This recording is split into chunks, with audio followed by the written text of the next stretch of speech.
बिस्मिल्लाहिर्रहमानिर्रहीम। अस्सलाम वालेकुम स्टूडेंट्स। आज के इस वीडियो लेक्चर के अंदर हम बात करेंगे second year biology chapter number 25 और उसका लेक्चर नंबर 4 है। टॉपिक होगा आज का हमारा predation and its significance.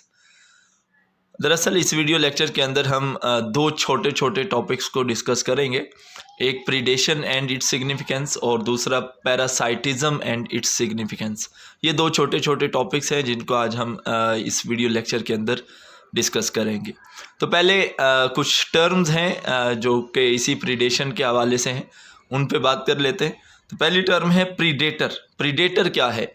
An animal that praise on other animals. ऐसा जानवर जो दूसरे जानवरों का शिकार करता है और फिर अपनी खुराक हासिल करता है, इसको हम प्रीडेटर का नाम देते हैं। और प्रे क्या है? The animal that is caught and eaten by the predator. तो ऐसा जानवर जो प्रीडेटर से पकड़ा जाए और प्रीडेटर ही उस एनिमल को खा जाए, तो उस एनिमल को हम नाम देते हैं प्रे का। इसके अलावा प्रीडेशन की डेफिनेशन यहाँ पे लिखी गई है।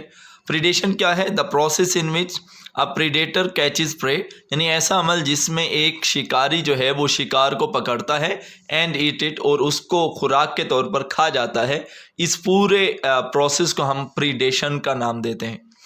इसके बाद किसी भी इकोसिस्टम के अंदर प्रीडेटर और प्रे की जो पॉपुलेशन का साइज है ये एक दूसरे से रिलेटेड होता है, एक दूसरे पे डिपेंड करता है।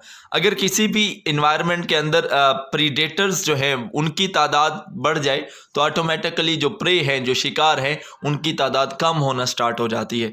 और अगर प्रीडेटर की तादाद किसी भी जगह पे कम हो जाए तो प्रे जो हैं वो ऑटोमेटिकली इंक्रीज़ होना स्टार्ट हो जाते हैं। तो हम कह सकते हैं कि प्रीडेटर और प्रे की जो पॉपुलेशन का साइज़ है ये एक दूसरे के साथ रिलेटेड होता है, एक दूसरे के साथ इसका बहुत ही अहम ताल्लुक है।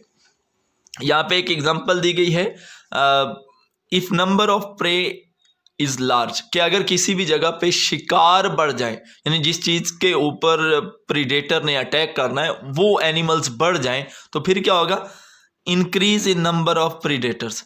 तो शिकारियों की जो है वो खुराक बढ़ेगी, तो प्रीडेटर जो हैं उनकी तादाद ऑटोमेटिकली जो है वो इंक्रीज़ होना शुरू हो जाएगी, क्योंकि फूड की जो अवेलेबिलिटी है in the form of prey वो इंक्रीज़ हो रही है। तो जैसे ही प्रीडेटर इंक्रीज़ होंगे तो वो प्रीडेटर जो है वो इन प्रे को as a source of food जो है वो इस्तेमाल करना शुरू कर देंगे, खाना स्टार्ट कर देंगे। तो एज अ रिज़ल्ट क्या होगा? नंबर ऑफ प्रे रिड्यूस्ड हो जाएंगे। तो वो पॉपुलेशन जो शिकार की बढ़ी थी वो अब शिकारी के शिकार करने की वजह से वो उसकी जो पॉपुलेशन है वो कम हो जाएगी। इसके बाद जैसे ही नंबर ऑफ प्रे रिड्यूस होंगे, यानी शिकार जो है वो कम होगा, तो फिर क्या होगा? Short supply of food for predators, के प्रीडेटर के लिए जो फूड जो पहले काफ़ी ज़्यादा मिकदार में अवेलेबल थी in the form of prey, वो अब आहिस्ता आहिस्ता कम होना स्टार्ट हो जाएगी, क्योंकि प्रे की जो तादाद है ये कम हो चुकी है। तो जैसे ही प्रीडेटर के लिए फूड जो है वो कम होगी तो नंबर ऑफ प्रीडेटर जो हैं वो डिक्रीज़ होना स्टार्ट हो जाएंगे। तो प्रीडेटर की जो तादाद है वो कम होना शुरू हो जाएगी, क्योंकि उनकी जो खुराक है वो इन्वायरमेंट के अंदर कम हो जाएगी। तो इससे क्या होगा? जैसे ही प्रीडेटर डिक्रीज़ होंगे, दोबारा से जो प्रे की पॉपुलेशन जो है वो आहिस्ता आहिस्ता इंक्रीज़ होना शुरू हो जाएगी। तो इस तरीके से ये जो साइकिल है ये दोबारा अगेन स्टार्ट हो जाएगा। तो इस तरीके से ये जो प्रीडेटर और प्रे का आपस में रिलेशनशिप है, तो ये एक साइक्लिक आप कह लें एक प्रोसेस है, जिसमें कभी प्रीडेटर की तादाद बढ़ती है तो प्रे की पॉपुलेशन कम हो जाती है, और कभी प्रीडेटर की तादाद कम होती है तो प्रे की पॉपुलेशन दोबारा से जो है वो इंक्रीज़ होना स्टार्ट हो जाती है। तो इस तरीके का जो एक रिलेशनशिप है प्रीडेटर और प्रे के दरमियान, ये साइक्लिक रिलेशनशिप होता है। तो चंद एक एग्जांपल हैं जिनमें बताया गया है कि कौन कौन से एनिमल हैं जो एक दूसरे के साथ इन्हीं प्रीडेशन वाला ताल्लुक़ रखते हैं। जैसे कैट है, ये माउस को एज अ प्रे इस्तेमाल करती है। फॉक्स जो है वो रैबिट को पकड़ती है और उसको एज अ फूड जो है वो खा जाती है। इसी तरीके से सील जो है वो फ़िश को ऊपर अटैक करती है। फ्रॉग जो है ये मॉस्किटो के ऊपर अटैक करती है। हॉक जो है ये स्मॉल बर्ड्स, छोटे छोटे जो परिंदे हैं उनके ऊपर अटैक करके उनको एज अ प्रे जो है वो इस्तेमाल करती है और उनसे खुराक हासिल करती है। ये था प्रीडेटर एंड इट्स सिग्निफिकेंस या प्रीडेशन एंड इट्स सिग्निफिकेंस के हवाले से। अब हम बात करते हैं एक छोटा सा और टॉपिक है इसी से रिलेटेड, वो है पैरासाइटिज्म एंड इट्स सिग्निफिकेंस। सबसे पहले बात करते हैं कि पैरासाइटिज्म क्या है। It is the association between a host and a parasite, कि ये दो जानदारों के दरमियान एक ऐसा रिलेशनशिप है, एक जानदार एज अ होस्ट काम करता है, दूसरा पैरासाइट के तौर पर एक्ट करता है, which involve providing the parasite with, यानी ये होस्ट और पैरासाइट के दरमियान ऐसा रिलेशनशिप है जिसमें होस्ट प्रोवाइड करता है पैरासाइट को ये तीन चीज़ें। पहले नंबर पे फूड प्रोवाइड करता है, दूसरे नंबर पे प्रोटेक्शन देता है, और तीसरे नंबर पे कंडीशंस फॉर सर्वाइवल। ये तीन चीज़ें फराहम की जाती हैं पैरासाइट को होस्ट की तरफ से। तो अगर सादा से अल्फाज में कहा जाए तो ऐसा जानदार जो दूसरे जानदार की बॉडी के ऊपर रहता हो, यानी रहने की जगह लेता हो, उससे खुराक हासिल करता हो और उसको नुकसान पहुंचाता भी हो ना भी पहुंचाता हो। और चौथी निशानी ये है कि ये जो पैरासाइट है ये अपने होस्ट से अलग स्पीशीज से बिलोंग करता हो, यानी होस्ट और पैरासाइट सेम स्पीशीज के ना हो तो इसको हम प्रीडेटर का नाम देते हैं। तो वो कहते हैं पैरासाइट का नाम देते हैं। पैरासाइट जो है ये होस्ट को नुकसान पहुंचा भी सकता है और नुकसान नहीं भी पहुंचा सकता, क्योंकि पैरासाइट का जो मेन ऑब्जेक्टिव है, जो मेन पर्पज़ है, वो होस्ट से इन तीन चीज़ों को हासिल करना है। फूड हासिल करना, प्रोटेक्शन हासिल करना और सर्वाइवल के लिए कंडीशंस हासिल करना है। तो उसको नुकसान पहुंचाना जो है वो पैरासाइट का पर्पज़ नहीं होता।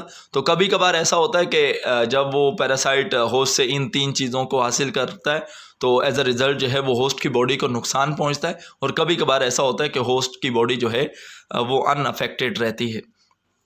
तो वो डिजीज़ जो कि लिविंग ऑर्गेनिजम्स के अंदर हों किसी भी पैरासाइट की वजह से, हम इनको इन्फेस्टेशंस का नाम देते हैं। तो अगर कोई डेफिनेशन आ जाए what is mean by infestation, तो आप लिखेंगे डिजीज़ इन लिविंग ऑर्गेनिजम्स, यानी जानदारों के अंदर होने वाली वो बीमारियां which are caused by parasites, जो कि पैरासाइट के अटैक की वजह से होती हैं, जिनको हम इन्फेस्टेशंस का नाम देते हैं। तो अगर हम पैरासाइट की होस्ट की बॉडी के ऊपर प्रेजेंस के हवाले से बात करें तो पैरासाइट को दो कैटेगरीज के अंदर जो है वो डिवाइड किया जाता है। एक हम कहते हैं जी एक्टो पैरासाइट और दूसरा है endo parasite. Ecto mean outside, parasite mean parasite, यानी ऐसे पैरासाइट जो होस्ट की बॉडी के आउटसाइड की तरफ रहते हो, होस्ट की बॉडी के अंदर दाखिल ना होते हो बल्कि उसके बॉडी की सरफेस के ऊपर पाए जाते हो, हम ऐसे पैरासाइट्स को एक्टो पैरासाइट्स कहते हैं। और ऐसे पैरासाइट जो होस्ट की बॉडी के अंदर जाके रहते हैं उनको हम एंडो पैरासाइट्स कहते हैं। तो यहाँ पे देखते हैं इसकी डेफिनेशन क्या है एक्टो पैरासाइट्स की। Parasites living outside the body of the host, जो होस्ट की बॉडी के बैरूनी तरफ रहेंगी हम उनको एक्टो पैरासाइट्स का नाम देंगे। जैसे फंजाई काजिंग डेंड्रफ इन हेयर, जो बालों के अंदर जो डेंड्रफ, जो खुश्की पैदा करने वाली जो फंजाई है, वो हमारी बॉडी के अंदर इंटर नहीं हो जाती है बल्कि बालों के अंदर यानी स्किन के ऊपर मौजूद होती है। इसके अलावा अगर हम एंडो पैरासाइट्स की बात करें तो एंडो पैरासाइट्स की डेफिनेशन किस तरीके से की जाएगी। Parasite living inside the body of the host, ऐसे पैरासाइट जो होस्ट की बॉडी के अंदर चले जाएं तो उनको हम नाम देते हैं एंडो पैरासाइट। जैसे कि हमारी जो इंटेस्टाइन है उसके अंदर रहने वाला जो टैप वर्म है, इसको हम एज अ एंडो पैरासाइट का नाम देते हैं। ये था आज का हमारा लेक्चर जिसके अंदर हमने दो छोटे छोटे टॉपिक्स को डिस्कस किया है, प्रीडेशन एंड इट्स सिग्निफिकेंस और पैरासाइटिज्म एंड इट्स सिग्निफिकेंस। उम्मीद है आप लोगों को समझ आई होगी। अगर आप लोगों का इस हवाले से कोई भी क्वेश्चन हो तो आप लोग कमेंट सेक्शन के अंदर पूछ सकते हैं। मैं आप लोगों के तमाम सवालात के जवाबात देने की कोशिश करूँगा। आज के लिए इतना ही। अगली वीडियो तक के लिए मुझे इजाज़त दीजिए। अल्लाह हाफ़िज़।